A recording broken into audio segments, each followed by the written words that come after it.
മഹേഷിന്റെ പ്രതികാരം എന്ന് പറഞ്ഞ സിനിമ ഇവിടെ എല്ലാവരും കണ്ടാണ് ഞാൻ കരുതുന്നത്. അപ്പോൾ അതിനകത്ത് ഒരു ആ പ്രശ്നം തുടങ്ങുന്നത് നെല്ലിക്കയായിട്ട് വരുന്ന ഒരു സൈക്കിൾ ആക്സിഡൻറ്റിൽ നിന്നാണ് ആ പ്രശ്നം തുടങ്ങുന്നത്. നമ്മൾ നോക്കിക്കഴിഞ്ഞാൽ അപ്പം അയാൾ നെല്ലിക്കയും കൊണ്ട് സൈക്കിളിൽ വന്നതാണ് ഈ മുഴുവൻ പ്രശ്നങ്ങൾക്കും കാരണം നമുക്ക് വേണമെങ്കിൽ പറയാം. പക്ഷെ അത് മാത്രമല്ല, അതിനെ ഏറ്റുപിടിക്കാനും അതിനോട് പല ആളുകൾ പല രീതിയിൽ പ്രതികരിക്കുകയും ഒക്കെ ചെയ്തുകൊണ്ടാണ് അത് ഈ കാണുന്ന രീതിയിലേക്ക് ഇവോൾവ് ചെയ്യുന്നത്. അതാണ് പറഞ്ഞാൽ നമുക്ക് തുടക്കം പല സ്ഥലങ്ങളിൽ നമുക്ക് നോക്കുമ്പോൾ ചരിത്രത്തിൽ നിന്ന് പിന്നിലേക്ക് നോക്കുമ്പോൾ ഇത് എവിടെ നിന്നാണ് തുടങ്ങിയെന്ന് ഐഡൻറ്റിഫൈ ചെയ്യാൻ പറ്റും. നമ്മൾ അതിനെ പോകുന്നത് ഹൈൻസൈറ്റ് എന്നാണ്, നമ്മൾ പിന്നിലേക്ക് നോക്കുകയാണ്.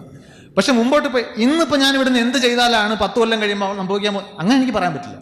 ഇത് പിന്നിലേക്ക് നോക്കുമ്പോൾ ഈ പ്രശ്നമാണ് അവിടുന്ന് നമ്മൾ നോക്കിക്കഴിഞ്ഞാൽ വന്നേക്കുന്നത് അങ്ങനെ കാണാം. അല്ലെങ്കിൽ ഇന്ന ഇൻസിഡൻ്റ് ആണ്, പക്ഷെ ആ ഇൻസിഡൻറ്റ് എന്തുകൊണ്ടുണ്ടായി, ആ ഇൻസിഡൻറ്റിനോട് ഇന്ന രീതിയിൽ പ്രതികരിച്ച ആളുകൾ എന്തുകൊണ്ട് ആ രീതിയിൽ പ്രതികരിച്ചു, വേറൊരു രീതിയിൽ പ്രതികരിച്ചില്ല, ഇങ്ങനെയുള്ള ചോദ്യങ്ങൾക്ക് ഉത്തരം വേണം. അതപ്പോൾ ഇന്ത്യയിലായിരുന്നെങ്കിൽ പ്രതികരണം ഇങ്ങനെ ആയിരിക്കുമായിരുന്നില്ല.